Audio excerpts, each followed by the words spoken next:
আসসালামু আলাইকুম সবাইকে। আজকের হচ্ছে জ্ঞানমূলকের ছোট্ট ক্লাসটা হচ্ছে স্বাগতম সবাইকে। জ্ঞানমূলকের ক্লাসটা হচ্ছে একদম টু দা পয়েন্টে, যেগুলো হচ্ছে আসার মতো এবং কালকে অনেক কিছু এর মধ্যে থেকে পেয়ে যাবা। এগুলোর অনেকগুলো জ্ঞানমূলক পেয়ে যাবা, কারণ কমন সব প্রশ্ন বারবার রিপিট করে। পাশাপাশি হচ্ছে এমসিকিউ বেশ কিছু জ্ঞানমূলক আছে, সেটা তোমাদের হচ্ছে এমসিকিউর পার্টগুলো দেওয়া আছে, এমসিকিউ গুলো টাইপের কিছু আসবে। আর হচ্ছে তোমার দাগানো লাইনে আমরা কিছু জিনিসপাতি দিয়ে দিচ্ছি, ওইগুলোর মধ্যে মোটামুটি আসবে। বাট এইখান থেকে মেইনলি হচ্ছে আসবে যেগুলো হচ্ছে আমি এখানে সবগুলো মিলাইছি আর কি, বিভিন্ন বোর্ড প্রশ্ন নিয়ে। এটা শুরু করার আগে ছোট্ট একটা দুঃখের সংবাদ, সেটা হচ্ছে যে এখন তুমি দেখতেছো 10টা বাজে। ঘটনা হচ্ছে আমি ক্লাসটা 1 ঘন্টা না, প্রায় 40 মিনিট মতো শুট করছিলাম, এবার আমার বাসার কারেন্ট চলে গেছে।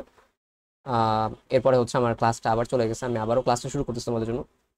পাশাপাশি আমি একটু অসুস্থ ছিলাম, এই জন্য আমি আসলে ক্লাসটা এখন শুট করতেছি, দেখতেছি বাসায় বসে ক্লাস শুট করতেছি, পিসিতে বসে ক্লাস শুট করতেছি। সেইটাই তো, তোমরা দোয়া করে যেন সুস্থ হই। জাস্ট তোমাদের হচ্ছে লাস্ট মোমেন্টে যেন হচ্ছে তোমরা অনেক জায়গায় এমসিকিউ মোটামুটি সলভ করে ফেলছো, এমসিকিউ আমাদের পোল দেওয়া আছে সেখানে সলভ করে ফেলছো।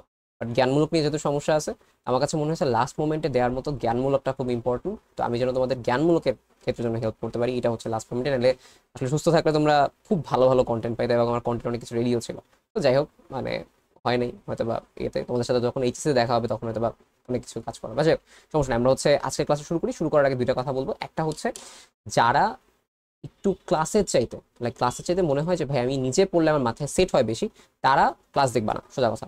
তারা হচ্ছে এই 40 মিনিটের ক্লাস দেখবা না, কমেন্টে ডিরেক্টলি টেলিগ্রাম চ্যানেলের লিঙ্ক দেওয়া আছে, টেলিগ্রাম চ্যানেলে যাবা, গিয়ে হচ্ছে জ্ঞানমূলকটা ডাউনলোড করবা, ডাউনলোড করে তুমি শুধুমাত্র পড়ালেখা শুরু করবা, শেষ।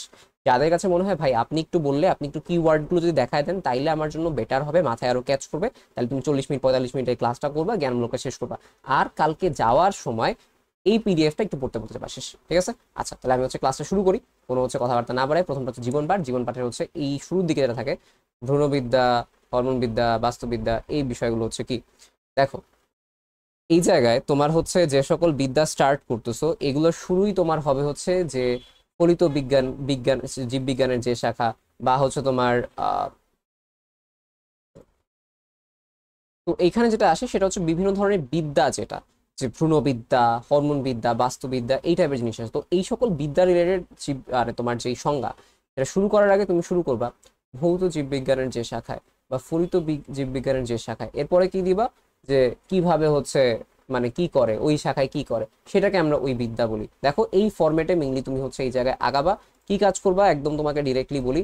আহ এখানে আসো, আমাদের নোট ফাইলটায় আসো। ওকে ফাইন, এখন আশা করি ঠিক আছে। আচ্ছা, তো ভ্রূণবিদ্যা, যেটা ভ্রূণবিদ্যা হচ্ছে কোন বিজ্ঞানের শাখা? আমাদের ভৌত জীব বিজ্ঞানের শাখা। আমি রাতে হচ্ছে এটার উপর একটা ভিডিও দিব, কিভাবে তুমি কোনটা কোন বিজ্ঞান চিনবা। একটু ছোট, রাতের মধ্যে ছোট একটা ভিডিও হবে, দেখে তুমি ভৌত বিজ্ঞানের যে শাখায় কি করা হয়, ভ্রূণ নিয়ে আলোচনা করা হয়। ভ্রূণটা আসলে কিভাবে তৈরি হয়, দেখো এটা ভ্রূণ। ভ্রূণের আগে কি হয়েছে, ভ্রূণ যেটা, ভ্রূণ হচ্ছে অনেকগুলো এরকম কোষ থাকবে। তার আগে জাইগোট থাকে, প্রথম কোষ। জাইগোট কিভাবে তৈরি হয়েছে, শুক্রাণু এবং ডিম্বাণু মিলিত হয়ে, তাই না? এরপরে ভ্রূণটা আস্তে আস্তে বড় হবে। তার মানে ভ্রূণবিদ্যায় এই যে জনন কোষ বা এই যে গ্যামেট, তাই না, যে শাখায় জনন কোষের উৎপত্তি, এটা নিয়ে আলোচনা করা হয়। নিষিক্ত জাইগোট, এটা নিয়ে আলোচনা করা হয়। এরপরে ভ্রূণের সৃষ্টি, সৃষ্টি হয়েছে। এরপরে ভ্রূণ আরো বড় হবে, মানে ভ্রূণের সৃষ্টি, এরপরে ভ্রূণের গঠন, পরিস্ফুটন, বিকাশ, এগুলো নিয়ে আলোচনা করা হয়, ভ্রূণবিদ্যা বলা হয়। জাস্ট তিনটা কথা মাথায় রাখবা, ভ্রূণের আগে ভ্রূণের পরে কি কি হচ্ছে সেগুলো নিয়ে আলোচনা করা হয় ভ্রূণবিদ্যা, ভৌত জীববিজ্ঞান শাখা। এন্ডোক্রাইনোলজি, এন্ডোক্রাইনোলজি মানে হচ্ছে হরমোন বিদ্যা, তাই না? হরমোন, যেটা হরমোন কি হয়, হরমোন হচ্ছে অন্তঃক্ষরা থেকে ক্ষরিত হয়, যেটা হচ্ছে রক্তের মাধ্যমে কি হয়, প্রবাহিত হয়, এটা, তাই না? এটা একটা ইম্পর্টেন্ট এমসিকিউ। এটা হচ্ছে কোন বিজ্ঞানের শাখা? ভৌত জীববিজ্ঞানের শাখায়। যে জীবদের হরমোনের কি নিয়ে আলোচনা করা হয়, কার্যকারিতা নিয়ে। সোজা বাংলায় বলতে পারো যে জীববিজ্ঞানের যে শাখায় যেখানে হরমোন নিয়ে আলোচনা করা হয় তাকে এন্ডোক্রাইনোলজি বলা হয়। বাস্তুবিদ্যা, বাস্তুবিদ্যা মানে তুমি একটা দেশে আসো, তুমি এখানে আসো, তোমার সাথে সূর্যের সম্পর্ক কি, তোমার সাথে মাটির সম্পর্ক কি, মানে হচ্ছে ভৌত জীববিজ্ঞানের যে শাখায় প্রাকৃতিক পরিবেশের সাথে জীবের আন্তঃসম্পর্ক নিয়ে আলোচনা করা হয়। প্রাকৃতিক পরিবেশ, সূর্য আর আলো, তুমি জীব, তোমার মধ্যে যে সম্পর্ক, সেটাকে বলা হয় কি, বাস্তুবিদ্যা। আচ্ছা, এবার হচ্ছে কোনটা, এবার হচ্ছে আমাদের কাছে হিস্টোলজি। হিস্টোলজি হচ্ছে কি, হিস্টোলজি মানে হচ্ছে টিস্যু। তার মানে আমি তোমাকে বলতে পারি যে জীব মানে ভৌত জীববিজ্ঞানের যে শাখায়, দেখো এই যে এটা আগে দাও, যে শাখায় জীবদেহের টিস্যু সমূহের গঠন, ওর বিন্যাস, ওর কাজ, মানে গঠন কিভাবে গঠিত হয়েছে, কিভাবে সাজানো আছে, আর কিভাবে কাজ, তাহলে তিনটা জিনিস, গঠন, বিন্যাস, কাজ। টিস্যুর গঠন, বিন্যাস, কাজ নিয়ে ভৌত জীববিজ্ঞানের যে শাখা আলোচনা করে তাকে হিস্টোলজি বলা হয়। জীবাশ্ম বিজ্ঞান, জীবাশ্ম বিজ্ঞান মানে হচ্ছে আদিম আমলের কোনো একটা মানে জীব আছে যারা হচ্ছে মাটির মধ্যে পড়ে আছে, মাটি থেকে তারপর আমরা তাকে তুলছি, তারপর জ্ঞান আহরণ করছি, এটা হচ্ছে জীবাশ্ম বিজ্ঞান। জীবাশ্ম বিজ্ঞান কি, ফলিত জীববিজ্ঞান। ফলিত জীববিজ্ঞানের যে শাখায় প্রাগৈতিহাসিক জীব, তাই না, আদিম আমলের জীব, বিবরণ ও জীবাশ্ম সম্পর্কিত বিষয় নিয়ে আলোচনা করা হয়। তাহলে আমরা কি বলতে পারি, প্রাগৈতিহাসিক জীব তাদের বিবরণ জানা যায়, এবং জীবাশ্ম বিজ্ঞানে তো জীবাশ্ম নিয়ে আলোচনা হবে, তাহলে জীবাশ্ম সম্পর্কিত বিষয় নিয়ে আলোচনা করা হয়। দুইটা জিনিস, জীবাশ্ম বিষয় নিয়ে আলোচনা করা হয়, জীবাশ্ম কিভাবে আসছে, প্রাগৈতিহাসিক জীব থেকে, তাহলে প্রাগৈতিহাসিক জীবের বিবরণ সম্পর্কে আলোচনা করা হয়। শেষ। বায়ো ইনফরমেটিক্স, দেখো একটু কম্পিউটার এআই একটা ভাব আছে, তার মানে বায়ো ইনফরমেটিক্স মানে জীববিজ্ঞান, বায়ো মানে জীববিজ্ঞান, জীববিজ্ঞানের একটা শাখা যেখানে হচ্ছে কি কম্পিউটার ভিত্তিক জীববিজ্ঞান নিয়ে আলোচনা করা হয়। তাহলে আমি কি বলতে পারি, ফলিত জীববিজ্ঞানের যে শাখায় কম্পিউটার প্রযুক্তি নির্ভর জীববিজ্ঞান ভিত্তিক তথ্য নিয়ে আলোচনা করা হয়, তাহলে কি বলতে পারি, কম্পিউটার নির্ভর বা কম্পিউটার প্রযুক্তি নির্ভর জীববিজ্ঞান নিয়ে আলোচনা করা হয়, তাকে বলা হয় বায়ো ইনফরমেটিক্স। শেষ। এবার আসলে হচ্ছে দ্বিপদ নামকরণ, দ্বিপদ মানে দুইটা পদ, কি কি পদ থাকবে, গণ এবং প্রজাতির নাম, তাহলে এই দুটো দিবা, যে দ্বিপদ নামকরণ হচ্ছে দুইটা পদ গণ ও প্রজাতি নিয়ে যে নামকরণ করা হয় তাকে বলা হয় দ্বিপদ নামকরণ। ঠিক আছে। আচ্ছা, শ্রেণীবিন্যাস কাকে বলে, জীবসমূহে তাদের বৈশিষ্ট্যের মিল ও অমিলের উপর ভিত্তি করে বিভিন্ন দল উপতলে বিন্যস্ত করাকে শ্রেণীবিন্যাস বলা হয়। শ্রেণীবিন্যাসে কয়েকটা কথা বলবা, সেটা হচ্ছে কি, জীবসমূহকে কি করা হয়, একটা বৈশিষ্ট্য নেওয়া হয়, তারপর মিল অমিল করা হয়, মিল অমিল করে তাকে তুমি বিন্যস্ত করছো আলাদাভাবে, কি করছো, জীবসমূহকে বৈশিষ্ট্যের মিল অমিলের উপর ভিত্তি করে যখন তুমি তাকে বিন্যস্ত করছো তখন তাকে শ্রেণীবিন্যাস বলা হয়, এবং বিন্যস্ত করার সময় কি করছো, বিভিন্ন দল এবং উপদলে বিভক্ত করছো। শেষ। কি বলতে পারি, বৈশিষ্ট্য ভিত্তি করে দল উপদলে ভাগ করছো, বৈশিষ্ট্য ভিত্তি করে দল উপদলে ভাগ করছো, সেটাই শ্রেণীবিন্যাস। হেটেরোট্রফিক, হেটেরো মানে কি, হেটেরো মানে ভিন্ন, তোমরা জানো হোমো মানে সেম, তাহলে এই যে হেটেরো, এটা হচ্ছে হেটেরো মানে ভিন্ন, হোমো মানে সেম, তাহলে ভিন্ন ট্রফিক, ট্রফিক মানে খাওয়া, ঠিক আছে, ট্রফিক মানে হচ্ছে খাওয়া, তার মানে ভিন্ন কাউকে খায়, ভিন্ন কাউকে খায় মানে কি, সে নিজে খাবার তৈরি করতে পারে না, সে অন্যের উপর খাবার জন্য নির্ভরশীল, এটাই বলা হয় হেটেরোট্রফিক, মানে পরভোজী, অর্থাৎ খাদ্যের জন্য অপরের উপর নির্ভরশীল, তাকে বলা হয় হেটেরোট্রফিক। আচ্ছা, জবা ফুলের বৈজ্ঞানিক নাম হচ্ছে কি, হিবিস্কাস রোজা সাইনেসিস, এটা তোমরা জানো, হিবিস্কাস রোজা সাইনেসিস, রোজের মতো। আইসিজেডএন হচ্ছে কোনটা, international code of zoological nomenclature, আর আইসিবিএন হচ্ছে কোনটা, বোটানিক্যাল নোমেনক্লেচার। শেষ। আলুর বৈজ্ঞানিক নাম সোলানাম টিউবারাসাম, এটা তোমরা জানো। ক্যারোলাস লিনিয়াস কত সালে ধানের বৈজ্ঞানিক নাম দেন, 1753 সালে, অ্যানাইজোগেমাস। ওকে, এবং ধানের বৈজ্ঞানিক নাম কি, অরাইজো স্যাটাইভা। আচ্ছা, অ্যানাইজোগেমাস, দেখো অ্যানাইজোগেমাস নাম দেখলেই তুমি বুঝবা, অ্যানাইজোগেমাস, আইজো মানে কি, সেম, ওই যে আমরা বললাম আইসোটোপ, সমান প্রোটন সংখ্যা, তাহলে ওটা সেম। আর এন মানে কি, অ্যাবসেন্ট, অ্যাবসেন্ট আছে। গ্যামাস মানে হচ্ছে গ্যামেট, তাহলে আমরা বলতে পারি কি, যে অ্যাবসেন্স অফ সেম গ্যামেট, মানে গ্যামেট গুলো সেম না, সমান না, গ্যামেট গুলো ডিফারেন্ট, গ্যামেট গুলো আইসো না, সেম না, তার মানে আমি কি বলতে পারি, যে এটা এমন একটা প্রক্রিয়া যেখানে হচ্ছে আমাদের গ্যামেট হচ্ছে কি, গ্যামেট হচ্ছে প্রজনন কোষ, তাই না, তাহলে এই যে গ্যামেটগুলো, এই গ্যামেটগুলো ভিন্ন ধর্মী হয়, তাহলে আমি কি বলতে পারি, যে যেহেতু গ্যামেট, এটা কি ধরনের প্রক্রিয়া হবে, যৌনজনন প্রক্রিয়া, যৌনজনন প্রক্রিয়াতেই গ্যামেট তৈরি হয় কেবল, তাহলে যে যৌনজনন প্রক্রিয়ায় আকার আকৃতি অথবা শারীরবৃত্তীয় পার্থক্য বিশিষ্ট ভিন্ন ধর্মী দুটি গ্যামেটের মিলনের মাধ্যমে জনন সম্পন্ন হয় তাকে বলা হয় অ্যানাইজোগেমাস।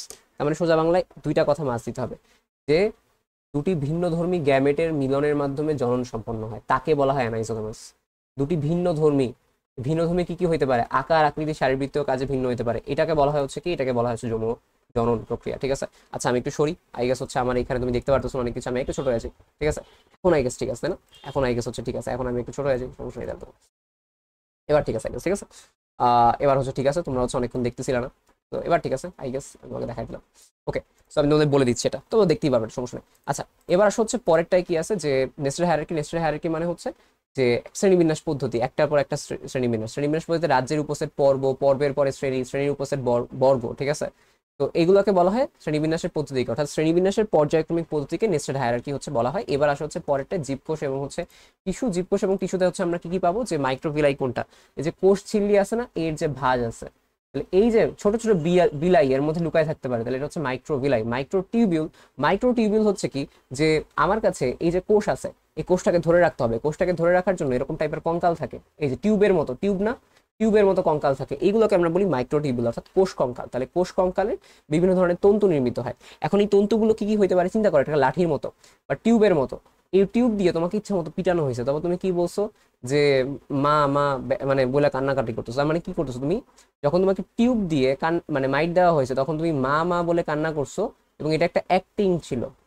তাহলে আমরা কি বলতে পারি, এই যে আমাদের কাছে মাইক্রোটিউবিউল আছে, এখানে কি কি আছে, এখানে আছে হচ্ছে টিউবিউলিন, মাতে হচ্ছে কোনটা, মায়োসিন, এবং এই যে অ্যাক্টিন, এই যে অ্যাক্টিন করতেছে, ঠিক আছে। তাহলে এই তিনটা জিনিস নিয়ে গঠিত কোষ কঙ্কালের বিভিন্ন ধরনের তন্তু হয়, এবং এই তন্তুগুলো হচ্ছে কি লম্বা নলাকার তন্তুকে আমরা কি বলি, মাইক্রোটিউবিউলস।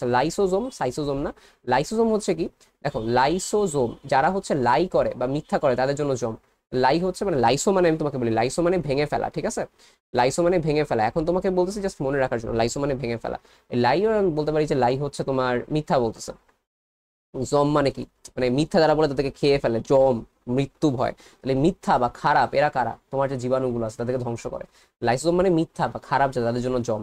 তাহলে কি বলতে পারি, এটা হচ্ছে এনজাইম সমৃদ্ধ। এই ওয়ার্ডটা ইউজ করবা একটা কোষীয় অঙ্গাণু যা জীবকোষের জীবাণুর হাত থেকে রক্ষা করে বা জীবকোষের জীবাণুকে ধ্বংস করে। জীবাণুকে ধ্বংস করে, জীবাণু মিথ্যা কথা বলে, খারাপ, তাহলে ওদেরকে হচ্ছে ধ্বংস করে। কি দিয়ে ধ্বংস করে? এনজাইম দিয়ে ধ্বংস করে। শেষ। এবার আসে হচ্ছে পরেরটা প্রকৃত কোষ। প্রকৃত কোষ বা আদি কোষ এই টাইপের যে সকল সংজ্ঞা আসুক, তিনটা কথা মাস্ট দিবা।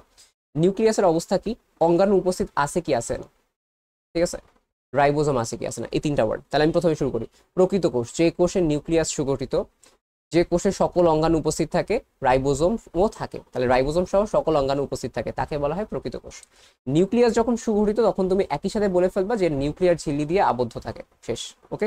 অক্সিজোম, অক্সিজোম হচ্ছে কি, এই যে আমাদের কাছে এগুলো হচ্ছে কি, এগুলো হচ্ছে ক্রিস্টি, ভাঁজগুলা, এবং তার মধ্যে লেগে থাকে যে ও ও, দেখো অক্সিজোম মানে কি, ও ও, এই যে ও লাগাইতেছি আমি, ও, তার মানে কি এটা একটা বৃন্তযুক্ত গোলাকার বস্তু। এটা হচ্ছে কি একটা বৃন্তযুক্ত গোলাকার ক্ষুদ্র বস্তু। তাহলে আমি কি বলতে পারি যে মাইটোকন্ড্রিয়ার এই যে অন্তঃপ্রাচীরের ভাঁজ বা ক্রিস্টিতে এই যে ছোট ছোট বৃন্তযুক্ত গোলাকার বস্তু লেগে থাকে তাকে বলা হয় অক্সিজোম, ঠিক আছে? এবং অক্সিজমের ভিতরে অনেক এনজাইম থাকে, আসে অনেক কিছু আসে, যেগুলোয় বোর্ড প্রশ্ন বেশি দেওয়া আছে মাস্ট প্রবা। প্লাজমোডেসমাটা, এ দেখো দেশমাতা, দেশমাতা কি করে, একটা দেশ আরেকটা দেশের সাথে যোগাযোগ রক্ষা রাখে। ঠিক একইভাবে প্লাজমোডেসমাটা হচ্ছে কোষ প্রাচীরের ভেতরে একটা আণুবীক্ষণিক নালী। এই যে এটা একটা কোষ প্রাচীর, একটা কোষ প্রাচীর, এদের মধ্যে একটা আণুবীক্ষণিক নালী থাকে যার মাধ্যমে কি করে একটা কোষ একটা কোষের সাথে যোগাযোগ রাখে, একটা কোষ একটা কোষের সাথে পানি খনিজ লবণ চলাচল নিয়ন্ত্রণ করে। এই যে মনে করো বাণিজ্য, বাংলাদেশ ভারতের বাণিজ্য, বাংলাদেশ পাকিস্তানের বাণিজ্য, এইগুলা মানে দেশ মাতা। দেশ মাতা হচ্ছে কি করে, কোষ প্রাচীরের সাথে আণুবীক্ষণিক নালী যা হচ্ছে একটা কোষের সাথে একটা কোষের যোগাযোগ রক্ষা করে, নাম্বার 1। নাম্বার 2 হচ্ছে পানি ও খনিজ লবণ চলাচল নিয়ন্ত্রণ করে। কোষ হচ্ছে কি, কোষের সংজ্ঞায় তুমি মাস্ট বলবা এটা হচ্ছে বৈষম্যভেদ্য পর্দা দিয়ে আবৃত। এই ওয়ার্ডটা মাস্ট লাগবে, প্রথম পয়েন্ট, বৈষম্যভেদ্য পর্দা দিয়ে আবৃত। নাম্বার 2 হচ্ছে কি, এটা হচ্ছে জীবের ক্রিয়াকলাপের একক, জীবের ক্রিয়াকলাপের একক। নাম্বার 3 বলবা কি, যে অন্য কারো সাহায্য ছাড়া বা অন্য কোনো সজীব মাধ্যম ছাড়া এরা হচ্ছে নিজের প্রতিরূপ তৈরি করতে পারে, ঠিক আছে? নিজের হচ্ছে প্রতিরূপ তৈরি করতে পারে। তাহলে আমি তোমাদের কি বললাম, তিনটা কথা, একটা বৈষম্যভেদ্য পর্দা দিয়ে আবৃত, নাম্বার 2 হচ্ছে কি জীবের ক্রিয়াকলাপের একক, নাম্বার 3 হচ্ছে কি নিজের প্রতিরূপ নিজেই তৈরি করতে পারে অন্য কারো সাহায্য ছাড়া, সেটাই হচ্ছে কোষ। রাইবোজোম হচ্ছে কি, দেখো যে কোনো যখন কোষীয় অঙ্গাণুর সংজ্ঞা বলবা তখন তুমি একটা পয়েন্ট মাস্ট বলবা, ওর কি পর্দা আছে নাকি পর্দা নাই, এবং ওর কাজ কি। কি বলবা, ওর পর্দা আছে নাকি পর্দা নাই এইটা বলবা, এবং ওর কাজ কি, ঠিক আছে? তাহলে আমি কি বললাম, রাইবোজোম হচ্ছে দুই ধরনের কোষে থাকে, এটা বলতে পারো প্রাণী উদ্ভিদ উভয় ধরনের কোষে থাকে। একটা ঝিল্লিবিহীন বা পর্দাবিহীন, একটা হচ্ছে কি একটা ঝিল্লিবিহীন বা একটা পর্দাবিহীন অঙ্গাণু, যেটা হচ্ছে প্রধানত প্রোটিন সংশ্লেষণ করে। দেখছো এই দুটা কিন্তু, যে রাইবোজোম হচ্ছে কোষের মধ্যে অবস্থিত একটা ঝিল্লিবিহীন অঙ্গাণু যেটা হচ্ছে প্রোটিন সংশ্লেষণ করে। শেষ। এবার আসছে প্রাক কেন্দ্রিক বা আদি কেন্দ্রিক, তিনটা পয়েন্ট বলছিলাম কি কি, নিউক্লিয়াসের অবস্থা কি, সুগঠিত না, মানে নিউক্লিয়ার ঝিল্লি নাই। নাম্বার 2, অন্যান্য অঙ্গাণু থাকে না, শুধুমাত্র কি থাকে, রাইবোজোম থাকে, তাকে প্রাককেন্দ্রিক কোষ বলা হয়। শেষ, তিনটা পয়েন্টে। উড ফাইবার, দেখো উড ফাইবার, স্ক্লেরাইড, এগুলো নিয়ে আমি দেখবো বইয়ে একটা সুন্দর লেখা লিখে দিছি, ওটার মাধ্যমে সবকিছু আছে, ওইটা থেকে একবার পড়ে নিবা হয়ে যাবে। উড ফাইবার হচ্ছে কি জাইলেমে অবস্থিত স্ক্লেরেনকাইমা কোষ, এটাই মাস্ট। জাইলেমে অবস্থিত স্ক্লেরেনকাইমা কোষকে কি বলা হয়, জাইলেম ফাইবার বা উড ফাইবার। শেষ। অ্যারেনকাইমা, এ দেখো কাইমা মানেই বুঝবে এটা একটা প্যারেনকাইমা কোষ, অ্যারেন মানে হচ্ছে কি এয়ার, তার মানে আমি কি বলতে পারি, যে সকল প্যারেনকাইমা কোষে বায়ু থাকে, বা বলতে পারি কি যে বড় বড় বায়ু কোষযুক্ত প্যারেনকাইমা যারা জলজ উদ্ভিদে থাকে তাকে বলা হয় অ্যারেনকাইমা। ক্লোরেনকাইমা, তার মানে এটা কি, প্যারেনকাইমা যেখানে কি থাকবে, ক্লোরোপ্লাস্ট থাকবে, তাই তার নাম ক্লোরেনকাইমা। ক্লোরোপ্লাস্ট যুক্ত প্যারেনকাইমা কোষ হচ্ছে ক্লোরেনকাইমা। শেষ। স্ক্লেরাইড, স্ক্লেরাইড হচ্ছে কি স্ক্লেরা, স্ক্লেরা মানে হচ্ছে তোমার স্টোন বা পাথর, তার মানে আমি কি বলতে পারি, অনেক শক্ত। তাহলে স্ক্লেরাইড হচ্ছে কার অন্তর্ভুক্ত, স্ক্লেরেনকাইমার অন্তর্ভুক্ত, যেটা হচ্ছে কি যার গৌণপ্রাচীর শক্ত। কেন শক্ত, লিগনিন থাকে। শেষ। তাহলে স্ক্লেরাইড হচ্ছে স্ক্লেরেনকাইমার অন্তর্ভুক্ত যার গৌণপ্রাচীর শক্ত, যার লিগনিন যুক্ত। রক্ত, রক্ত হচ্ছে কি তরল থাকে, এটা মাস্ট তুমি বলবা, রক্ত হচ্ছে কি একটা তরল যোজক টিস্যু যেটা ঈষৎ ক্ষারীয়, লবণাক্ত, লাল বর্ণের, এই তিনটা। তাহলে রক্ত হচ্ছে তরল, ঈষৎ ক্ষারীয়, লবণাক্ত, নোনতা, এবং হচ্ছে লাল বর্ণের। শেষ। লসিকা হচ্ছে কি, লসিকা হচ্ছে এই যে আমাদের মানবদেহে বিভিন্ন টিস্যু থাকে, এই টিস্যুর ফাঁকে ফাঁকে বিভিন্ন তরল থাকে বা জলীয় পদার্থ থাকে, তাহলে মানবদেহে বিভিন্ন টিস্যুর মধ্যবর্তী ফাঁকা স্থানে যে জলীয় পদার্থ থাকে তাকে বলা হয় লসিকা। শেষ। আচ্ছা, এবার হচ্ছে পরেরটা ত্বক কাকে বলে, দেহের বাহিরের দিকে আচ্ছাদনকারী আবরণকে বলা হয় ত্বক, এটা তুমি জানো। অন্তঃক্ষরা গ্রন্থি, সোজা কথা অন্তঃক্ষরা গ্রন্থি বললেই বুঝবা যে গ্রন্থি থেকে হরমোন নিঃসৃত হয়। হরমোন কই যায়, রক্তে যায়। দেখো হরমোনের সংজ্ঞা বা অন্তঃক্ষরা গ্রন্থির সংজ্ঞা যেখানেই হোক, কয়েকটা কথা মাস্ট বলবা, যে এই সকল গ্রন্থি মানে তোমার যে কথার মাস্ট বলবা যে এটা হচ্ছে নালীবিহীন, এটা রক্তে যায়। কি বলবা? নালীবিহীন রক্তে যায়, নালীবিহীন রক্তে যায়। হরমোনের সংজ্ঞাতেও বলবা অন্তঃক্ষরা গ্রন্থি থেকে নিঃসৃত নালীবিহীন যে সকল রাসায়নিক পদার্থ রক্তে প্রবাহিত হয় তারপর দূরবর্তী স্থানে গিয়ে কাজ করে তাকে বলা হয় হরমোন। এটা তোমাকে দেখাবো কিছুক্ষণ পরে, বাট এই পয়েন্টগুলো মাস্ট পড়বা। কি বলছি? নালী আছে নাকি নালী নাই? নালীবিহীন গ্রন্থি। এটা কি রক্তে যায় কি যায় কিনা? হ্যাঁ, রক্তের মাধ্যমে প্রবাহিত হয়, তাকে বলা হয় অন্তঃক্ষরা গ্রন্থি। এই দুইটা মাস্ট। এবার আসা হচ্ছে তোমাকে যখন বলবো আমি হরমোন, হরমোনে তখন আমরা আবার কিন্তু পড়বো হরমোন, তখন একসাথে দেখবো। কোষ বিভাজন দেখো, স্পিন্ডল যন্ত্র, এটা তোমাকে বলতে হবে কখন হয়। প্রোমেটাফেজ পর্যায়ে, ঠিক আছে, একদম প্রথম দিকে। তন্তুময় প্রোটিনের সমন্বয়ে কিভাবে গঠিত হয়, যে দুই মেরু বিশিষ্ট কাঠামো তৈরি হয় তাকে বলা হয় স্পিন্ডল যন্ত্র। কি কি বলছি? একদম তুমি চিন্তা করো প্রোমেটাফেজের পর্যায়ে, মেটাফেজ শুরুর আগের যে পর্যায়ে, প্রোমেটাফেজের পর্যায়ে কি হয়? এই যে তন্তু দিয়ে, তন্তুময় প্রোটিন দিয়ে তৈরি হচ্ছে দুই মেরু বিশিষ্ট একটা গঠনকে বা একটা কাঠামোকে স্পিন্ডল যন্ত্র বলা হয়। সাইটোকাইনেসিস, সাইটো দিয়ে বুঝতেছো কি? সাইটোপ্লাজম, অর্থাৎ সাইটোপ্লাজমের বিভাজনকে কখন হয়? কোষ বিভাজনের যে দশায় কোষের সাইটোপ্লাজম সমান দুই ভাগে বিভক্ত হয় তাকে বলা হয় সাইটোকাইনেসিস। এতটুকু বললেই হবে। কখন শেষ হয়? কোষের শেষে গিয়ে সাইটোপ্লাজমটা ভাগ হয়ে যায়, সাইটোকাইনেসিস বলে। ক্যারিওকাইনেসিস হচ্ছে কি? ক্যারিও মানে নিউক্লিয়াস, তাহলে নিউক্লিয়াসের বিভাজনকে ক্যারিওকাইনেসিস বলা হয়। কোথায় হয়? মাইটোসিস কোষ বিভাজনে। তাহলে মাইটোসিস কোষ বিভাজনে নিউক্লিয়াসের যে বিভাজন তাকে বলা হয় ক্যারিওকাইনেসিস। শেষ। এবার আসা হচ্ছে ইন্টারফেজ। ইন্টারফেজ মানে হচ্ছে একটা কোষ বিভাজন হবে, এই কোষ বিভাজনের শুরুতে কিছু প্রস্তুতিমূলক কাজ করতে হয়, প্রিপেয়ার করতে হয় যুদ্ধ শুরু করার আগে, সেটা হচ্ছে ইন্টারফেজ। তাহলে কোষ বিভাজন শুরুর পূর্বে কোষের নিউক্লিয়াসে, কোষের কোথায়? নিউক্লিয়াসে যে প্রস্তুতিমূলক কাজ হয় তাকে বলা হয় হচ্ছে তোমার ইন্টারফেস। জীবনী শক্তিতে চলে আসো। জীবনী শক্তির ক্ষেত্রে আমাদের কাছে কি কি আছে? শ্বসনিক বস্তু। এটা হচ্ছে আমরা এখন শুরু করবো। চলে আসো হচ্ছে শ্বসনিক বস্তু হচ্ছে কি? শ্বসনিক বস্তুতে চলে আসি। দেখো, যে সকল বস্তু শ্বসন প্রক্রিয়ায় জারিত হয় তাকে শ্বসনিক বস্তু বলে। শেষ। এই ওয়ার্ডটা প্রথম কথা। যে সকল বস্তু শ্বসনিক প্রক্রিয়ায় জারিত হয়, জারিত হয়ে কি হয়? সরল বস্তুতে পরিণত হয়। এই ওয়ার্ডটা একটু বলে দিবা। শ্বসন প্রক্রিয়ায় যে বস্তুগুলো জারিত হয়ে সরল বস্তুতে পরিণত হয় তাকে শ্বসনিক বস্তু বলা হয়। শ্বসন হচ্ছে কি? দেখো, এটা খুবই ইম্পর্টেন্ট একটা, খুবই আসে। শ্বসন হচ্ছে একটা রাসায়নিক প্রক্রিয়া, তাই না? এখান থেকে শক্তি তৈরি হয়। তাহলে শ্বসন হচ্ছে একটা রাসায়নিক প্রক্রিয়া। কি ধরনের রাসায়নিক প্রক্রিয়া? তোমার দেহের ভেতরে হয়, জীবের দেহের ভেতরে। তাহলে এটা জৈব রাসায়নিক প্রক্রিয়া। তাহলে যে জৈব রাসায়নিক প্রক্রিয়া, এই ওয়ার্ডটা প্রথমে। জীবদেহে বিভিন্ন খাদ্যবস্তু কি হয়? ভাঙে। ভেঙে ভাঙাকে আমরা কি বলি? জারিত হওয়া, তাই না? জারিত হয়। তাহলে জারিত হয়, জারিত হয় কার সাহায্যে? এনজাইমের সাহায্যে। আচ্ছা, জারিত হয়ে কি হয়? সেটা জটিল থাকে, সেটা সরলে পরিণত হয়, ভালো কথা। কিন্তু মেইনলি আর কি কি হয়? যে ওই খাবারটা বা ওই যে আমার খাদ্যটা থাকে বা যে বস্তুটা থাকে সেটা হচ্ছে কি হয়? জারিত হয়ে তোমার স্থিতিশক্তিটা রাসায়নিক শক্তিতে কনভার্ট হয়, দেন শক্তি তৈরি হয়, দেন কার্বন ডাই অক্সাইড তৈরি হয়। এইটা, তাহলে এই প্রক্রিয়াটা যেখানে হয় সেটাকে শ্বসন বলা হয়। কি কি ওয়ার্ড ইউজ করবা? যে জৈব রাসায়নিক প্রক্রিয়ায় খাদ্যবস্তু এনজাইমের সহায়তায় কি হয়? জারিত হয়। জারিত হয়ে কি হয়? স্থিতিশক্তি রাসায়নিক শক্তিতে কনভার্ট হয়, এক নাম্বার। নাম্বার টু কি হয়? কার্বন ডাই অক্সাইড তৈরি হয়। নাম্বার থ্রি কি হয়? শক্তি পাওয়া যায়, তাকে বলা হয় শ্বসন। বাদ বাকি যা আছে নিজের মতো বানিয়ে রাখবে। এইগুলা জৈব রাসায়নিক প্রক্রিয়া, এনজাইমের সহায়তা, জারিত হয়। জারিত হয়ে স্থিতিশক্তি রাসায়নিক শক্তিতে কার্বন ডাই অক্সাইড তৈরি হয়, শক্তি পাওয়া যায়, তাকে বলা হয় শ্বসন। শেষ। গ্লাইকোলাইসিস। লাইসিস মানে বলছিলাম ভেঙে ফেলা, মনে আছে? গ্লাইকো মানে কি? গ্লাইকো মানে যে গ্লুকোজটা ভেঙে ফেলা। তাহলে গ্লুকোজটা ভেঙে কি হবে? দুইটা পাইরুভিক অ্যাসিড হবে। তাহলে আমি কি বলতে পারি? যে প্রক্রিয়ায় এক অণু গ্লুকোজ ভেঙে বিভিন্ন রাসায়নিক বিক্রিয়ায় জারিত হয়ে, এত দরকার নেই, যে প্রক্রিয়ায় এক অণু গ্লুকোজ রাসায়নিক বিক্রিয়ার মাধ্যমে দুই অণু পাইরুভিক অ্যাসিড তৈরি করে তাকে গ্লাইকোলাইসিস বলা হয়। ঠিক আছে, আমি দেখছি আমি কিন্তু কিওয়ার্ড সেম রেখে চেঞ্জ করতেছি। সবাদ শ্বসন। দেখো, এখানে তুমি দুইটা কথা আনবা। সবাদ শ্বসনে প্রথম যে কথাটা বলবা, যে শ্বসনে অক্সিজেনের প্রয়োজন হয়। আচ্ছা, শ্বসনে কি হয়? যে প্রক্রিয়া অক্সিজেনের প্রয়োজন হয়, এরপরে শ্বসনে কি কি হয়? এরপরে শ্বসনিক বস্তু জারিত হয়ে কার্বন ডাই অক্সাইড H2O শক্তি উৎপন্ন করে, তাকে সবাদ শ্বসন বলা হয়। বুঝতে পারছো?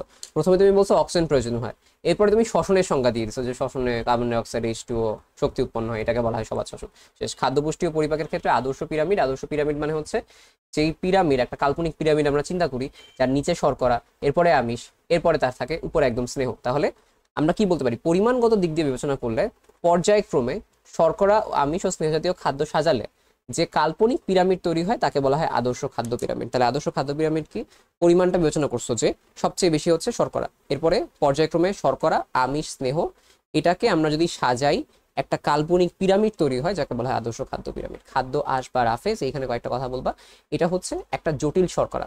প্রথম কথা, এটা হচ্ছে কি একটা জটিল শর্করা, মানে মেইন কথা হচ্ছে এটা পরিপাক হয় না আমাদের শরীরে। ঠিক আছে, এটা হচ্ছে মেইনলি মলের সাথে বের হয়ে যায়, তোমার জন্য দরকার এটা ভালো খাবার জন্য। তো এটা হচ্ছে কি?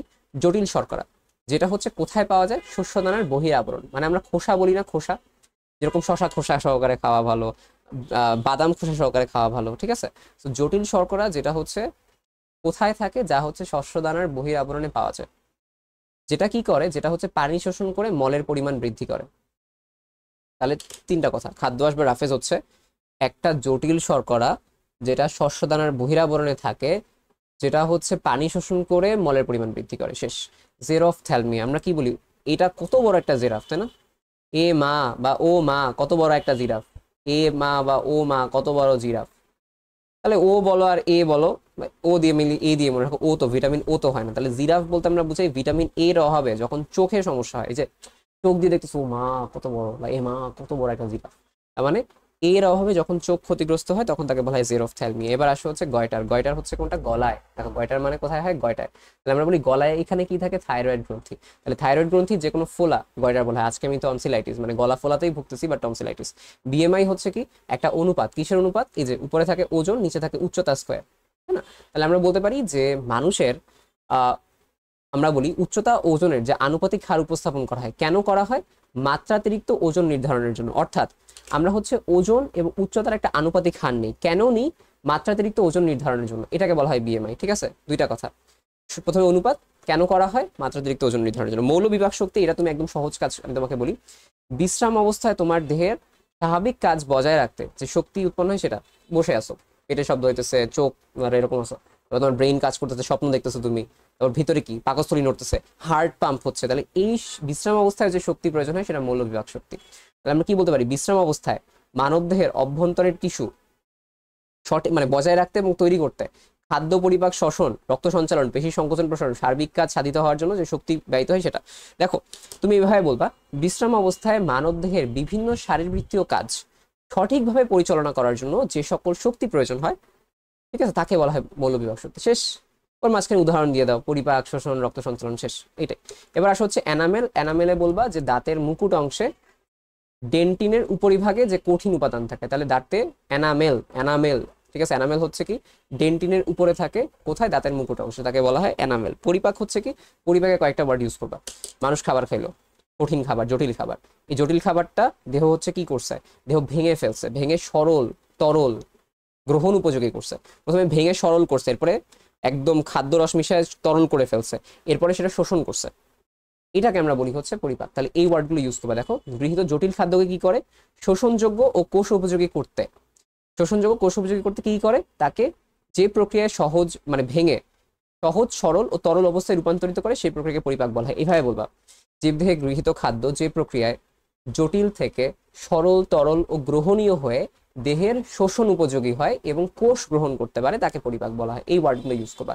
আলজিহবা, ওই যে টম এন্ড জেরি যখন করে তখন যেটা পাওয়া যায় সেটাই হচ্ছে আলজিহবা, ওই যে টম এন্ড জেরি বা অগি, সেটা আমরা কি বলতে পারি, সামনে দেখো শক্ত শক্ত তালু, পেছনে কি নরম তালু, নরম তালু শেষে থাকে, তাই না? তাহলে আমি কি বলতে পারি, মুখ বিবরে নরম তালুর শেষে যে আঙুলের মতো ঝুলন্ত থাকে তাকে বলা হয় আলজিহবা। তাহলে কি বলবো, নরম তালুর শেষে আঙুলের মতো ঝুলন্ত থাকে তাকে বলা হচ্ছে কি, তাকে বলা হয় আলজিহবা। ক্যালোরি, ক্যালোরি হচ্ছে কি তাপশক্তির একক, শেষ। এবার আসলে জীবে পরিবহন যেটা, সেটা জীবে পরিবহনটা কি, অভিস্রবণ, ব্যাপন, দুইটা খুব ইম্পর্টেন্ট, অনেক আসে। অভিস্রবণের কথা হচ্ছে দেখো, একটা একদম ঘন জিনিসপাতি আছে, ঘন পদার্থ, আরেকটা হচ্ছে একদম পাতলা জিনিসপাতি আছে, ঠিক আছে। তাহলে একটা হচ্ছে ঘন, একটা হচ্ছে পাতলা।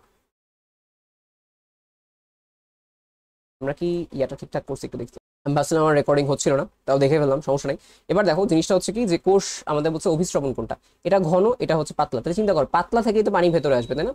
তাহলে আমরা বলি যে একটা বৈষম্যভেদ পর্দা আছে, এই যেটা বৈষম্যভেদ পর্দা, এইটা থেকে আমরা দুইটা ভিন্ন ঘনত্বের দুইটা দ্রবণ রাখি, যেখানে কম ঘনত্ব, এটা কম ঘনত্বের থেকে দ্রাবক মানে পানি, কম ঘনত্বের দ্রবণ থেকে দ্রাবক বেশি ঘনত্বের দ্রবণের দিকে আসে, এটাকে অভিস্রবণ বলা হয়। তাহলে বৈষম্যভেদ পর্দা ভেদ করে কম ঘনত্বের দ্রবণ থেকে অধিক ঘনত্বের দ্রবণের দিকে দ্রাবকের প্রবাহিত হওয়াকে অভিস্রবণ বলা হয়।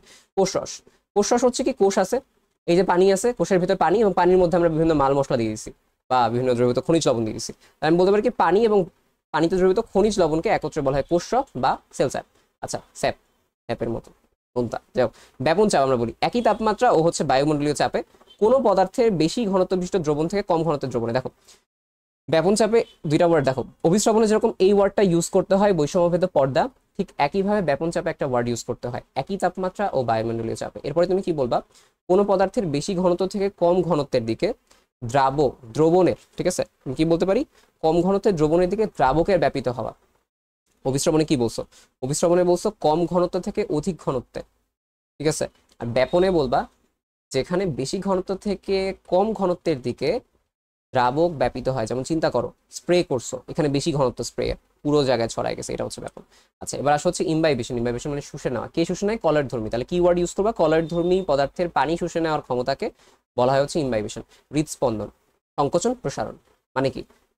একবার সিস্টোল মানে সংকোচন, একবার ডায়াস্টোল মানে প্রসারণ। তাহলে হৃৎপিণ্ডের একবার সিস্টোল এবং একবার সংকোচনকে আমরা কি বলি? একবার সিস্টোল এবং একবার সংকোচনকে আমরা বলি হচ্ছে তোমার হৃদস্পন্দন। কোলেস্ট্রল হচ্ছে কি?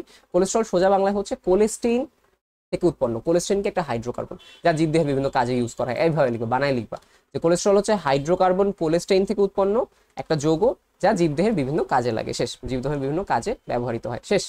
এত তো করা লাগবে না, মেইন ইম্পর্টেন্ট লাইন দেখো, হাইড্রোকার্বন কোলেস্টিন, এটা দেখলেই সারা মার্কস দিয়ে দিবে। আর্টারি বা ধমনী, এখানে কি কি ওয়ার্ড ইউজ করবা? এটা হচ্ছে একটা রক্তনালী, যার মাধ্যমে অক্সিজেন সমৃদ্ধ রক্ত হৃৎপিণ্ড থেকে সারা দেহে প্রবাহিত হয়, ঠিক আছে। এই ওয়ার্ডগুলো ইউজ করবা। রক্তনালী, অক্সিজেন সমৃদ্ধ রক্ত হৃৎপিণ্ড থেকে সারা দেহে। শিরা কি? রক্তনালীর মাধ্যম, যার মাধ্যমে কার্বন ডাইঅক্সাইড সমৃদ্ধ রক্ত সারা দেহ থেকে হৃৎপিণ্ডে, জাস্ট উল্টা। হৃৎপিণ্ড থেকে সারা দেহে আর্টারি বা ধমনী, আর এটা হচ্ছে শিরা বা ভেইন, সারা দেহ থেকে হৃৎপিণ্ড। অ্যানজাইনা, অ্যানজাইনা মানে হচ্ছে বুকে ব্যথা, ঠিক আছে। অ্যানজাইনা মানে হচ্ছে বুকে ব্যথা। বুকে ব্যথা কেন হয়? হৃৎপিণ্ড ঠিকঠাক ব্লাড সাপ্লাই পায় না। তার মানে কি? হৃৎপিণ্ডের পেশিতে রক্তপ্রবাহ কমে গেলে বুকে ব্যথা অনুভূত হয়, এটাকে আমরা বলি অ্যানজাইনা বলি। লিউকেমিয়া, লিউকেমিয়া আসে লিউকোসাইট থেকে। লিউকোসাইট মানে শ্বেত রক্তকণিকা। তাহলে আমরা কি বলতে পারি? শ্বেত রক্তকণিকার সংখ্যা বৃদ্ধি ঘটলে যে রোগের, বৃদ্ধির সাথে এই ওয়ার্ডটা মাস্ট, অস্বাভাবিকভাবে বৃদ্ধি। তাহলে অস্বাভাবিকভাবে বৃদ্ধি হলে লিউকেমিয়া, ব্লাড ক্যান্সার বলি আমরা এটাকে। তো শ্বেত রক্তকণিকা যখন অস্বাভাবিকভাবে বৃদ্ধি পায় সেটাকে লিউকেমিয়া বলা হয়। অধ্যায় 7 গ্যাসীয় বিনিময়, ব্রঙ্কাই। আমরা কি বলি? যে এই যে শ্বাসনালী, সেটা ফুসফুসের কাছে গিয়ে, যে ফুসফুসের কাছে গিয়ে দুইটা ভাগে ভাগ হয়, ডান ও বাম, যেটাকে আমরা একটাকে কি বলি? যেগুলোকে আমরা ব্রঙ্কাই বলি, ঠিক আছে। এটাই বলবা যে শ্বাসনালী ফুসফুসের কাছে গিয়ে দুটি ভাগে, মানে ফুসফুসের নিকটবর্তী স্থানে গিয়ে দুটি ভাগে ভাগ হয়, এই দুটি শাখাকে বলা হয় ব্রঙ্কাই, ঠিক আছে। শেষ। ভোকাল কর্ড হচ্ছে কি? ভোকাল কর্ড হচ্ছে স্বরযন্ত্রে দুইটা পেশি থাকে। আমরা কি বলতে পারি? স্বরযন্ত্রে দুই ধারে দুটি পেশি থাকে, যাকে বলা হয় ভোকাল কর্ড। স্বরযন্ত্রের দুই ধারে কি থাকে? দুইটা পেশি থাকে। ব্রঙ্কিওল মানে কি? ব্রঙ্কাই, ব্রঙ্কিওল ছোট ছোট ব্রঙ্কাস। তাহলে আমি কি বলতে পারি? ব্রঙ্কাই ফুসফুস যখন প্রবেশ করে তখন অসংখ্য শাখা প্রশাখায় বিভক্ত হয়। ফুসফুসে প্রবেশ করে এই জিনিসগুলো অসংখ্য শাখা প্রশাখায় বিভক্ত হয়, এগুলোকে বলা হয় ব্রঙ্কিওল। এবার আসলে রেচন প্রক্রিয়া। আলট্রা ফিল্ট্রেট, ফিল্ট্রেট মানে কি? ফিল্ট্রেশন, ছাঁকনি। আলট্রা ফিল্ট্রেট মানে আরো একদম সূক্ষ্ম ছাঁকনি। কে করে সূক্ষ্ম ছাঁকনি? কে করতে পারে তোমার দেহে? নেফ্রন। নেফ্রনের কে? গ্লোমেরুলাস। তাহলে এই ওয়ার্ডগুলো ইউজ করবা যে নেফ্রনের গ্লোমেরুলাস ছাঁকনির মতো কাজ করে। কি করে? রক্ত পরিশ্রুত করে, রক্ত থেকে রেশন পদার্থ পরিশ্রুত করে বা রক্ত থেকে তরল পরিশ্রুত করে, এটাকে বলা হয় আলট্রা ফিল্ট্রেট। নেফ্রনের গ্লোমেরুলাস ছাঁকনির মতো কাজ করে রক্ত থেকে পরিশ্রুত করে। তাহলে রক্তটাকে এরকম ঢেলে দেয়, এটা হচ্ছে মনে করো ফিল্টার, এটার ভেতর থেকে তরল পরিশ্রুত হয়, তাই না? রক্ত তরল, তাহলে তরল পরিশ্রুত হয়। তাহলে আলট্রা ফিল্ট্রেট, ফিল্ট্রেট বলে বুঝবা এটা ছাঁকনি। কোথায় হয়? নেফ্রনের গ্লোমেরুলাসে। ছাঁকনির মতো কাজ করে, রক্ত থেকে পরিশ্রুত করে। শেষ। পেলভিস হচ্ছে কি? ইউরেটারের ফানেল আকৃতির প্রশস্ত অংশ। এই যে এটা ইউরেটার, এর মধ্যে এরকম ফানেল আকৃতির প্রশস্ত অংশ থাকে। এরপরে কি থাকে? এরপরে থাকে আমাদের কাছে রেনাল পিরামিড, তাই না? এই যে আমাদের কাছে কি থাকবে? আমাদের কাছে থাকবে রেনাল পিরামিড। এই যে বিভিন্ন আমাদের কাছে রেনাল পিরামিড থাকবে। আর এই যে অংশটা, এগুলোকে আমরা বলি রেনাল পেলভিস। পেলভিস হচ্ছে কি? ফানেল। পেলভিস, আমি কথা বললাম যে পেলভিস হচ্ছে পানেল, পেলভিস হচ্ছে পানেল, ইউরোটারের পানেল আকৃতি। রেচন হচ্ছে কি? রেচন দেখো সহজ কথা, এটা হচ্ছে দেহের একটা কি? জৈবিক প্রক্রিয়া। এই ওয়ার্ডগুলো ইউজ করবা। একটা জৈবিক প্রক্রিয়া যার মাধ্যমে কি হয়? দেহ বিপাক প্রক্রিয়া উৎপন্ন নাইট্রোজেন ঘটিত ক্ষতিকর বর্জ্য পদার্থ বের করে। কিছু ওয়ার্ড মাস্ট। জৈবিক প্রক্রিয়া, বিপাক প্রক্রিয়া উৎপন্ন নাইট্রোজেন ঘটিত পদার্থ বাহিরে বের করে দেয়, এটাকে বলা হয় রেচন। নেফ্রন হচ্ছে কি? নেফ্রন হচ্ছে বৃক্কের গঠন ও কার্যকরী এককে নেফ্রন বলে। আর একটু ভালোভাবে বলতে চাইলে এভাবে বলবা, বৃক্কের ইউরিনেফেরাস নালিকার ক্ষরণকারী অংশ এবং কাজ করার ইউরিন। ইউরিন মানে কি? চিন্তা করো, ইউরিন মানে তো মূত্র, তাহলে মূত্রের সাথে নেফ্রন থাকবে, তাহলে ইউরিনিফেরাস নালিকার ক্ষরণকারী অংশ যা বৃক্কের গঠন ও কার্যকরী একক, তাকে বলা হয় নেফ্রন। হাইলাম বা হাইলাস আমরা এটা বলতে পারি, এটা হচ্ছে বৃক্কের অবতল অংশের ভাঁজ। এই যে বৃক্ক আছে মনে করো, এটা বৃক্কের অবতল অংশের ভাঁজ, যেখানে কে প্রবেশ করে? রেনাল ধমনী প্রবেশ করে। বের হয় কি? রেনাল শিরা এবং ইউরেটার। কিভাবে মনে রাখবা? একটা দেখো, আমরা কি বলি? ধমক দিছি, আমি ধমক দিয়ে বাসায় ঢুকাই দিছি, আর বাইরে খেলতে যেতে পারবো। ধমক দিয়ে কি করছি? বাসায় ঢুকাইছি। এই তুই খেলতে গেছিস, এত বড় সাহস, সন্ধ্যা হয়ে গেছে, বাসায় ধমক দিয়ে বাসায় ঢুকছে। মানে রেনাল ধমনী প্রবেশ করে, বাদ বাকি সবাই বের হয়। ডায়ালাইসিস, ডায়ালাইসিস মানে বৃক্ক অকেজো হয়ে গেলে বৈজ্ঞানিক উপায়ে রক্ত পরিশোধন করাকে আমরা ডায়ালাইসিস বলি। ডায়ালাইসিস যন্ত্র তোমরা জানো, অনেকের করানো হয়। দৃঢ়তা প্রদান এবং চলন, পূর্ণ সচল অস্থিসন্ধি। সোজা কথা একটু বলি, যে অস্থিসন্ধি হচ্ছে সহজে নড়াচড়া করা যায়, সেটাই পূর্ণ সচল অস্থিসন্ধি। শেষ। পারো। অস্থিসন্ধি মানে কি? দুই বা ততোধিক অস্থি সংযোগস্থল। এই যে অস্থি সংযোগস্থলকে সন্ধি হয়েছে, মিট আপ হয়েছে, দুইটা হাতের সন্ধি হয়েছে, এটাকে বলা হয় অস্থি সন্ধি। এবার আসো অস্থি বন্ধনী বা লিগামেন্ট, আরেকটা জিনিস আছে কিন্তু পেশি বা টেন্ডন। দেখো লিগামেন্ট হচ্ছে কি, যে এটা একটা অস্থি আছে, এটা একটা অস্থি আছে, এখন এই অস্থি থেকে এই অস্থিতে আমরা হচ্ছে কি লাগাই, বিভিন্ন এই যে লিগামেন্ট লাগাই, এই লিগামেন্টের সাথে অস্থির সাথে অস্থি যুক্ত থাকে। এবং এটা কিরকম হয়, এটা হচ্ছে দেখো নরম হয়, মানে নরম হয়, খাই আমরা গরুর কিন্তু লিগামেন্ট নরম আছে কিন্তু, বাট এটা কি হয়, এটা হচ্ছে দৃঢ় হয়, সহজে ছিঁড়ে না, স্থিতিস্থাপক, সহজে মুভমেন্ট করা যায়, তাই না? মানে হাড় নড়াইলা এটাও একটু সরলো, এটা একটু টান ফেলে রাবারের মতো। তাহলে আমরা কি বলতে পারি, পরম দৃঢ় স্থিতিস্থাপক। চিন্তা করবো ওই সময় আমরা গরুর রক খাই, লিগামেন্ট, গরুর রক খাই লিগামেন্ট, এবং কিছু গরুর পার্ট থাকে তাই না ছিঁড়া যায় না, চাবাইলেও যায় না, ওইটা টেন্ডন। যেগুলো আছে একটু নরম নরম গরুর নল্লিতে খাই, ওটা হচ্ছে লিগামেন্ট। আমরা কি বলতে পারি, এটা হচ্ছে যে বন্ধনী দিয়ে অস্থিগুলো যুক্ত থাকে তাকে অস্থি বন্ধনী বা লিগামেন্ট বলা হয়। এটা কিরকম, পাতলা কাপড়ের মতো কোমল অথচ দৃঢ় এবং স্থিতিস্থাপক, ঠিক আছে, রাবারের মতো, রাবার কিন্তু স্থিতিস্থাপক। আচ্ছা এবার আসলে হচ্ছে টেন্ডন। টেন্ডন জিনিসটা কি, টেন্ডন হচ্ছে মনে করো পেশি আছে আমাদের কাছে, এই পেশিটা এরকম আসবে, পেশিটা এসে দেন কানেক্টেড হবে, এইটা হচ্ছে টেন্ডন। এটা হচ্ছে কি টেন্ডন। দেখো ডন, ডনরা কি, ডনের পেশি থাকে, তাহলে পেশির সাথে কে থাকবে, পেশির সাথে থাকবে ডন, যারা অনেক শক্তিশালী হবে, তাহলে টেন্ডন থাকবে পেশির সাথে, পেশির অংশ যেটা হাড্ডির সাথে লাগে। পেশি কিন্তু এই যে লিগামেন্টে লাগে না, পেশি মেইনলি হাড্ডির সাথে লাগে, ঠিক আছে, টেন্ডনটা।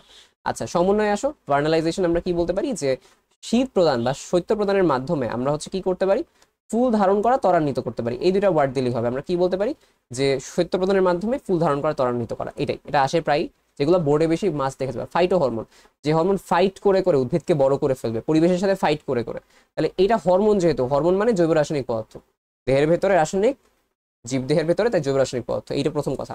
নাম্বার 2 হচ্ছে কি, এটা উৎপন্ন হয়ে উদ্ভিদ দেহের বৃদ্ধি বিকাশ এবং বিভিন্ন অঙ্গ সৃষ্টি করে, উদ্ভিদের বৃদ্ধি বিকাশ অঙ্গ সৃষ্টি করে, শেষ, উদ্ভিদের বৃদ্ধি বিকাশ এবং হচ্ছে কি সৃষ্টি করে, অঙ্গ সৃষ্টি করে, ফাইট করে করে।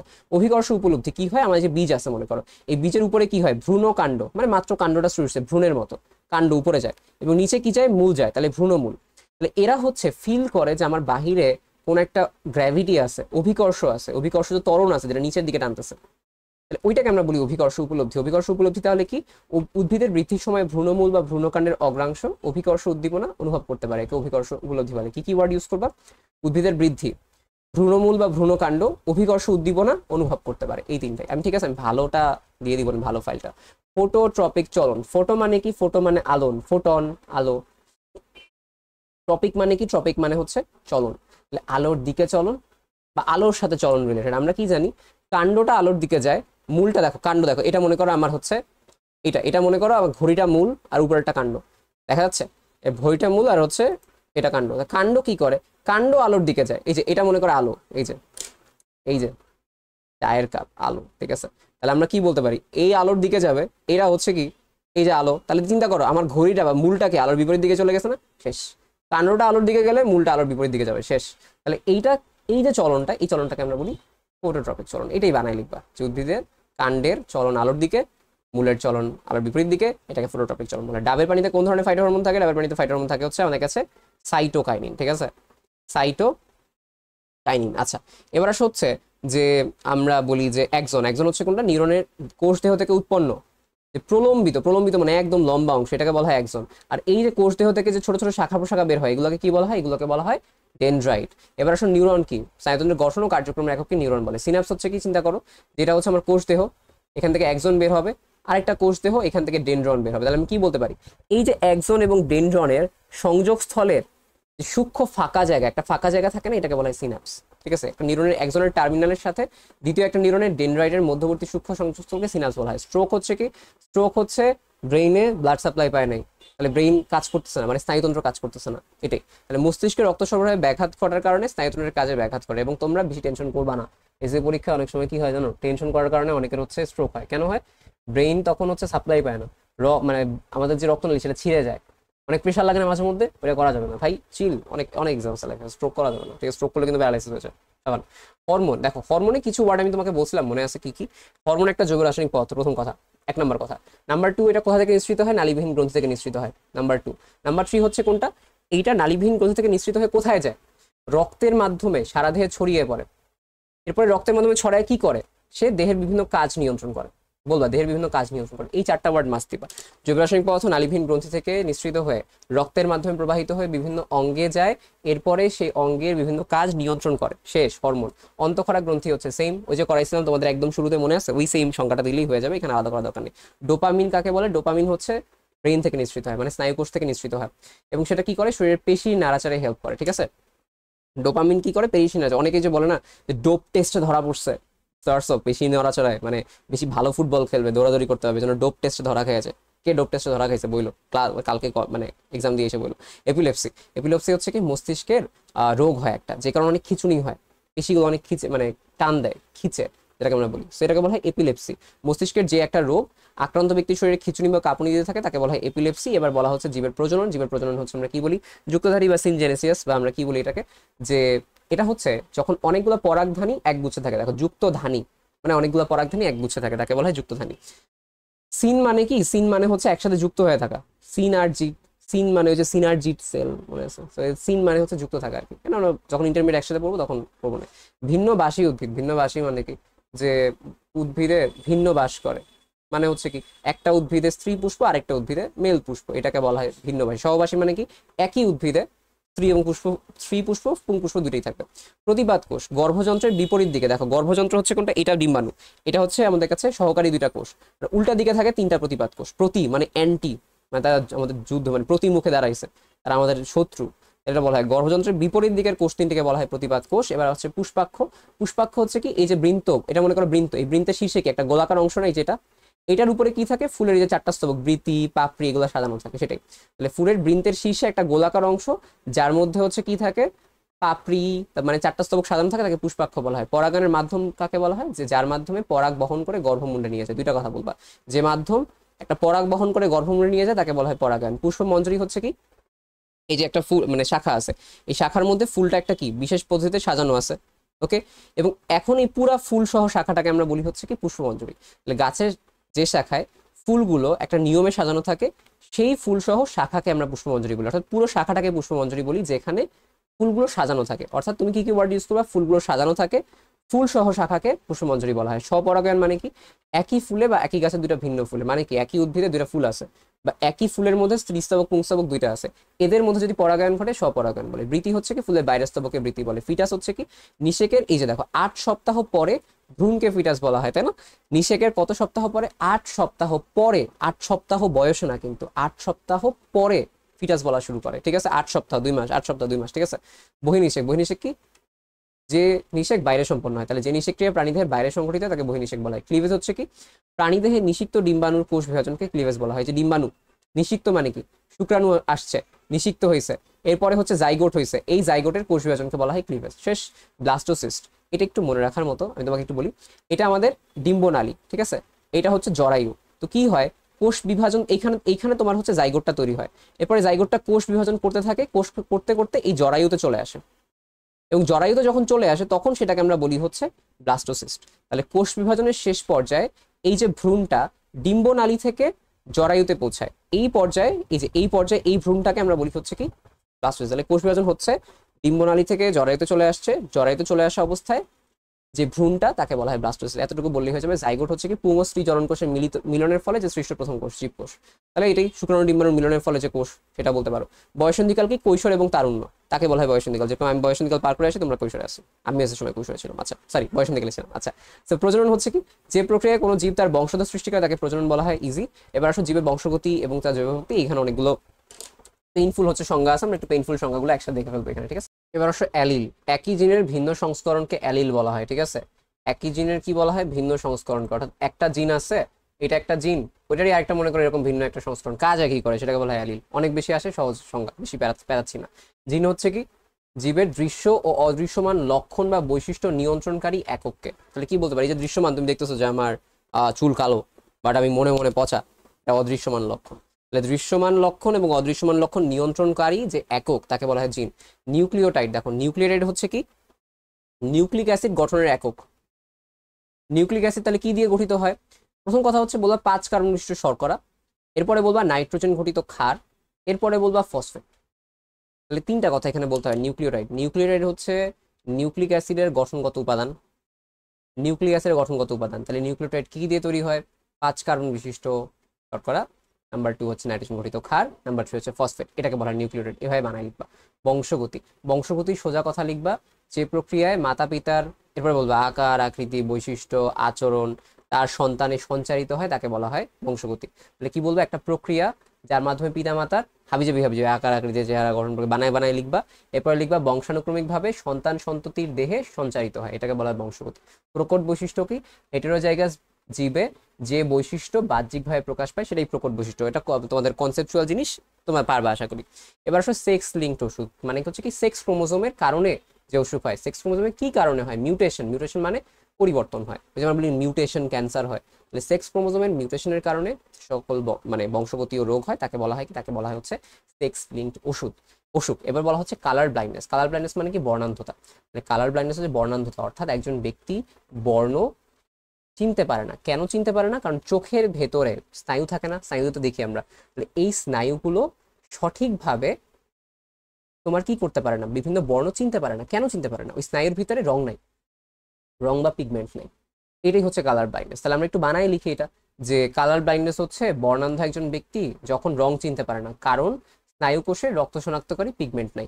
অটোসোম, অটোসোম মানে দেহ কোষের কোষ, তাই না? আমি বলতে পারি মানব দেহে যে সকল ক্রোমোজোম শারীরবৃত্তীয় গঠন ভ্রূণ ও দেহ গঠনে অংশগ্রহণ করে সেটাকে অটোসোম বলা হয়। তাহলে আমি বলবো মানবদেহে যে সকল ক্রোমোসোম গঠন ও দেহ গঠনে আমি বলতে পারি শারীরবৃত্তীয় গঠন ও দেহ গঠনে অংশগ্রহণ করে তাকে বলা হয় অটোসোম। ভ্রূণ না দিলেও চলবে, সমস্যা নেই। অভিযোজন কাকে বলে, বিবর্তনের পথে খাপ খাওয়ানোর প্রক্রিয়াকে অভিযোজন বলা হয়। এটাই খাপ খাওয়ানোকে বলা হয় অভিযোজন। খাপ খাওয়ানো এই ওয়ার্ডটা মাস্ট দিবা। প্রাকৃতিক নির্বাচন, অনুকূল প্রকরণ সমন্বিত জীবেরা অন্যদের সাথে প্রতিযোগিতায় সুযোগ সুবিধা ভোগ করে, এই প্রক্রিয়াকে প্রাকৃতিক নির্বাচন বলে। জিনিসটা এরকম, তুমি প্রকৃতি তোমাকে নির্বাচন করছে, তোমার অনেক ব্রেইন আছে, তুমি তেলাপোকারে মারতে পারো, তো তেলাপোকা মরে যাচ্ছে, তুমি বাইচে আছো, সুযোগ সুবিধা পাচ্ছ না তুমি ব্রেইনের কারণে। এটাই তাহলে অনুকূল প্রকরণ সমন্বিত জীবেরা অন্যদের সঙ্গে সুযোগ সুবিধা ভোগ করে এক্সট্রা, এটাকে বলা হয় প্রাকৃতিক নির্বাচন। এবার বলা হচ্ছে জৈব বিবর্তন। বিবর্তন কি, 3টা ওয়ার্ড মাস্ট দিবা, ধীর, অবিরাম ও একটা চলমান প্রক্রিয়া। বিবর্তন এমন একটা ধীর অবিরাম চলমান প্রক্রিয়া যেখান থেকে সরল জীব থেকে জটিল জীব তৈরি হয়, শেষ। যেখানে সরল নিম্ন শ্রেণীর জীব থেকে জটিল উন্নত শ্রেণীর জীব হয়, শেষ। কি বলবা, এটা একটা ধীর, আস্তে আস্তে যাচ্ছে, চলমান অবিরাম প্রক্রিয়া, যার মাধ্যমে কি হয়, সরল নিম্ন শ্রেণীর জীব থেকে জটিল উন্নত শ্রেণীর জীব হয়, শেষ। এটা 3টা পয়েন্ট দিবা। জীবের পরিবেশে বলা হচ্ছে প্রাকৃতিক ধাঙ্গর, যারা হচ্ছে কি করে, মৃত প্রাণী খায়। সেটা কারা কারা, কাক, শকুন, শিয়াল।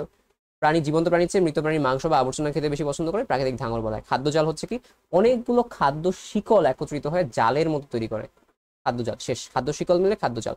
শক্তি প্রবাহ, শক্তি প্রবাহ কি, সূর্য থেকে উদ্ভিদ থেকে বিভিন্ন খাদক খায়, প্রথম শ্রেণী দ্বিতীয় শ্রেণী, এটাকে বলা হয় শক্তি, যে এক জায়গা থেকে এক জায়গায় স্থানান্তরিত হয়, এটাকে শক্তি প্রবাহিত বলা হয়। কি বলছে, শক্তি বলতে সূর্য থেকে সবুজ উদ্ভিদে এরপর মজুদ শক্তি বিভিন্ন খাদ্যকে পর্যায়ক্রমে স্থানান্তরিত হয়, একে শক্তি প্রবাহ বলে। তাহলে কি, শক্তি বিভিন্ন পর্যায়ে সবুজ উদ্ভিদ থেকে, শক্তি বিভিন্ন পর্যায়ে সূর্যালোক থেকে সবুজ উদ্ভিদ এবং সবুজ উদ্ভিদ থেকে বিভিন্ন পর্যায়ে খাদ্যকে স্থানান্তরিত হওয়ার প্রক্রিয়াকে শক্তি প্রবাহ বলা হয়। দেখছো কিভাবে আমি বানায় লিখতেছি, বানায় লিখতে পারবা।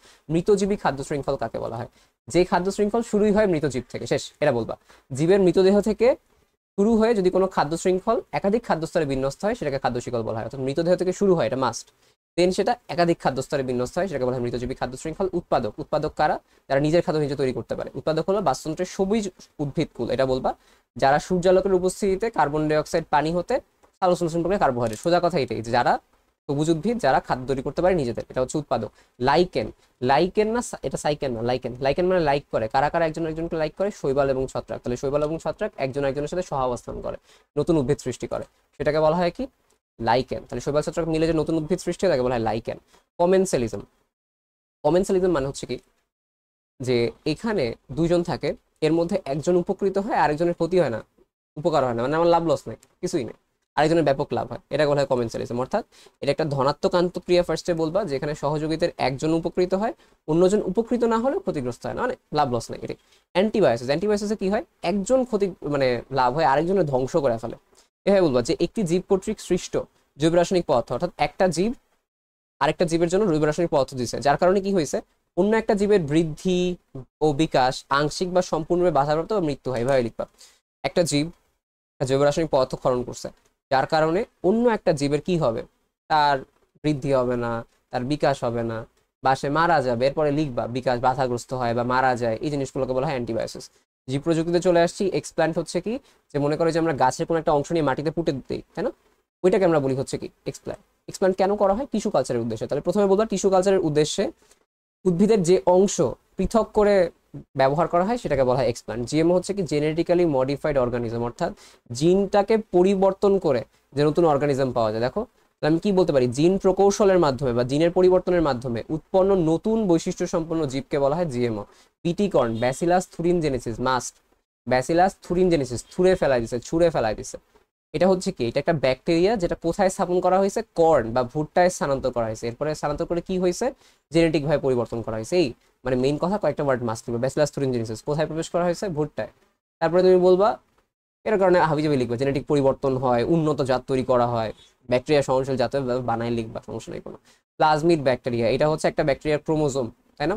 এই ক্রোমোজোমের বাইরে একটা গোল্লা গোল্লা এরকম একটা পার্ট থাকে, একটা স্বতন্ত্র ডিএনএ অণু, যেটা নিজে নিজে বিভাজিত হতে পারে অন্য কারো হেল্প ছাড়া, এটাই হচ্ছে প্লাজমিড। তাহলে ব্যাকটেরিয়ার ক্রোমোজোমের বাইরে স্বতন্ত্র ডিএনএ অণু যা স্ববিভাজনে সক্ষম তাকে প্লাজমিড বলা হয়। জিন প্রকৌশল, কাঙ্ক্ষিত নতুন একটা বৈশিষ্ট্য সৃষ্টির জন্য ডিএনএর পরিবর্তনকে জিন প্রকৌশল। জিন বলতেই আমরা কাকে বুঝি, ডিএনএ কে। তাহলে ডিএনএ এর প্রকৌশল, ডিএনএ এর ইঞ্জিনিয়ারিং করে চেঞ্জ করবা, তাহলে আমরা বলবো ডিএনএ এর পরিবর্তন ঘটানো। কেন ঘটানো হয়, নতুন বৈশিষ্ট্য সৃষ্টির জন্য, এভাবে লিখবা যে নতুন বৈশিষ্ট্য সৃষ্টির জন্য ডিএনএ পরিবর্তন ঘটানোকে জিন প্রকৌশল বলা হয়। শেষ। ট্রান্সজেনিক, ট্রান্সজেন্ডার বলি না যে জেন্ডার চেঞ্জ হয়ে গেছে, তাহলে ট্রান্সজেনিক মানে হচ্ছে জিনটাকে চেঞ্জ করা হয়েছে। তাহলে জিন কিভাবে চেঞ্জ করা হয়েছে, জিন প্রকৌশলের মাধ্যমে। কি লাভ হয়েছে, নতুন বৈশিষ্ট্য সম্পন্ন জীব পাওয়া গেছে, এটাকে বলা হয় ট্রান্সজেনিক। তাহলে ট্রান্সজেনিক হচ্ছে একটা নতুন জীব কিভাবে পাওয়া গেছে, জিন প্রকৌশলের মাধ্যমে, ঠিক আছে। আচ্ছা, সিজ ই, এটা হচ্ছে কি একটা ব্যাকটেরিয়াল জিন যা হচ্ছে ভেড়ার পশমের পরিমাণ গুণগত মান বৃদ্ধিতে ভেড়ার জিনোমে স্থানান্তর করা। শেষ। ওকে, আমরা কিন্তু আমাদের এই যে ক্লাসটা, এই ক্লাসটা শেষ করে ফেলছি। আমি খুব কুইকলি গেছি আসলে মেনলি তোমাদের পড়ানোর জন্য, ঠিক আছে। অনেকের হচ্ছে বাট হোপফুলি তোমাদের হচ্ছে অনেক হেল্প হয়েছে।